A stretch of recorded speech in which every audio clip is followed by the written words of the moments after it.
अध्यक्ष जी, आपने देखा जो हमारे साथी यहां पर बोल रहे थे और बहुत लोग, बहुत सारे प्रवक्ता वक्ता टीवी पे, मोहल्ले पे, किसी की चाय की दुकान पे बात करते हैं कि प्रजातंत्र में धोखा हो रहा है, प्रजातंत्र का गला घोटा जा रहा है, प्रजातंत्र की हत्या हो रही है। ये रोज का काम है, हर विपक्ष में लोग बोलते हैं।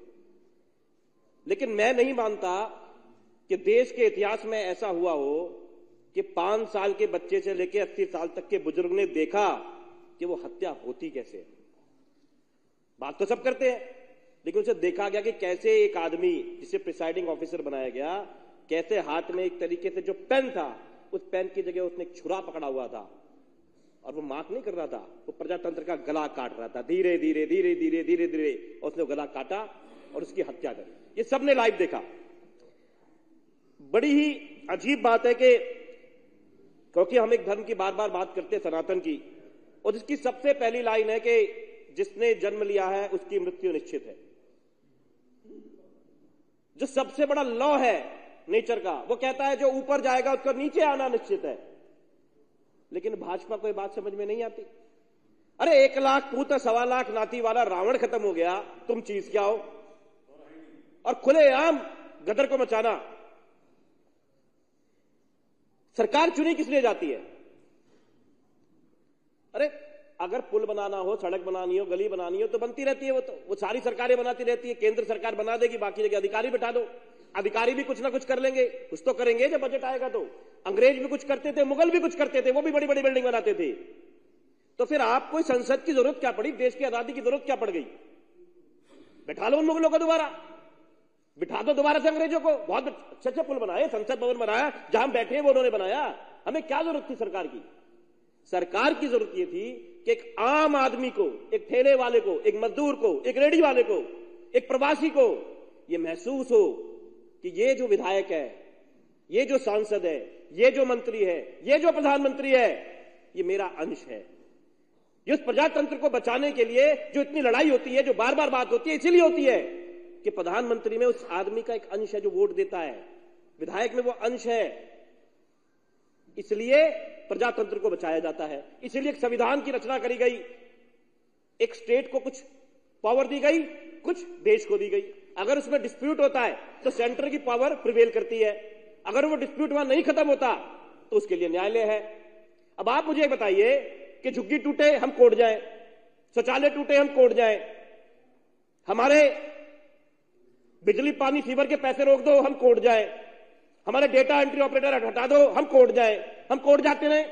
और कोर्ट जाके क्या होगा साहब? कोर्ट जाएंगे तो कोर्ट कहेगा नहीं, सर्विसेज दिल्ली सरकार का अधिकार है। तो फिर आप क्या करोगे? आप संसद में कानून बना के सुप्रीम कोर्ट के फैसले को भी बदल दोगे। कैसा प्रजातंत्र है साहब? बिल्कुल मजाक हो रहा है। किस लिए चुनाव की जरूरत पड़ेगी बार बार? देखिए, कोर्ट ने कल सब कुछ देखा, दूसरी तरफ के वकीलों को कुछ कहने को नहीं था, फिर भी वो खड़े हुए, उन्होंने अपनी बात रखी। कोर्ट ने सारी डिटेल्स मंगाई और कहा भाई ऐसे हम प्रजातंत्र को मरते हुए नहीं देख सकते। उसके बाद भी किसी राष्ट्रीय चैनल पे कल ये डिबेट नहीं हुई, किसी राष्ट्रीय चैनल पे डिबेट नहीं हुई कि खुले आम ऐसे प्रजातंत्र का मर्डर होते हुए कभी किसी ने नहीं देखा, किसी ने डिबेट नहीं करी। सर सबके सब गोदी मीडिया यही दिखाते रहे, उल्टी सीधी बातें बताते रहे, और 1 हफ्ते पहले तक तो बता रहे थे कि नहीं चुनाव तो बहुत अच्छा हुआ, और भाजपा की तरफ से एक लाइन नहीं आई कि नहीं ये गलत हो गया या इलेक्शन कमीशन की तरफ से आनी चाहिए थी कि इसमें हम क्या करें।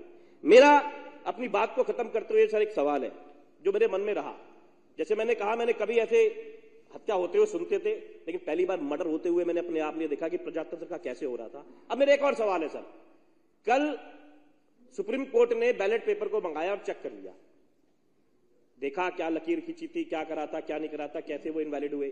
सर अगर ये ईवीएम मशीन होती तो ये कैसे चेक होता? ईवीएम मशीन में तो वोट आ जाते, 5 आए, 10 आए, 18 आए, उनकी तरफ को 3 ज्यादा गए, 3 कम हुए। इसे दोबारा चेक कैसे करा जाता? दोबारा वोटिंग करानी पड़ती। और दोबारा वोटिंग में क्या होता?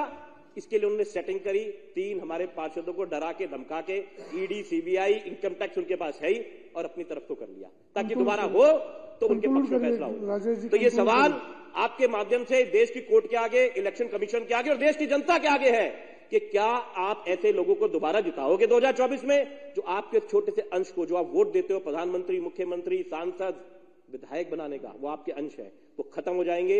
ये इतने खतरनाक बनने वाले हैं कि दुनिया के अंदर दंगे कराने वाली पार्टियां जैसे होती थी बड़ी बड़ी, जैसे अमेरिका के अंदर हुआ, वही हिंदुस्तान के अंदर होगा। ये दोबारा आएंगे और अगर इनकी कुछ भी सीटें कम हुई तो दंगे करवाएंगे। तो लोगों को समझना है, इनकी पावर को खत्म करना है। ऐसे लोगों को वोट ना दे जो आपके वोट की ताकत को ही खत्म कर रहे हैं। आपने बोलने का मौका दिया, बहुत बहुत धन्यवाद।